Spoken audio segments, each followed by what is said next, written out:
येत्या 15 दिवसात आचारसंहिता लागणार। विधानसभा निवडणुकांच्या पार्श्वभूमीवर गिरीश महाजनांसह भरत गोगावलेंचा दावा। महाविकास आघाडीसह महायुतीत जागावाटपावरून हालचाली सुरू।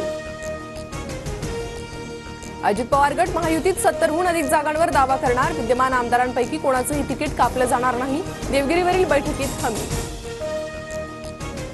मुंबईतील 36 जागांवर लवकर तोडगा काढण्यावर महाविकास आघाडीची खलबतं। मुंबईतील 6 ते 7 जागांवर तिढा। मेरिटनुसार जागावाटपात बैठकीत चर्चा झाल्याची माहिती। एक देश एक निवडणूक प्रस्तावाला मोदी सरकारची मान्यता। येत्या हिवाळी अधिवेशनात याबाबत विधेयक सादर करणार। केंद्रीय मंत्री अश्विनी वैष्णव यांची माहिती। एक देश एक निवडणूक हे सर्व ठीक, पण आधी महापालिका नगरपालिकांच्या निवडणुका घ्या। त्याचा संबंध थेट सामान्य माणसांच्या प्रश्नांशी असतो। राज ठाकरेंची ट्विट करत सरकारकडे मागणी। अकोल्यातील मनसे कार्यकर्ता जय मालोकार मृत्यू प्रकरणाला धक्कादायक वळण। हृदयविकारानं नव्हे तर अवयवांना इजा झाल्यामुळे मृत्यू झाल्याचं शवविच्छेदन अहवालातून समोर।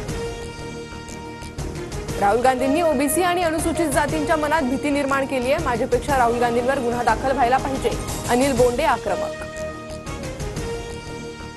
राहुल गांधींवर वक्तव्य करण्याची अनिल बोंडेंची लायकी नाही। वाचाळवीरांविरोधात काँग्रेस राज्यभरात आंदोलन करणार। बोंडेंनी केलेल्या वक्तव्यावरून पटोले आक्रमक।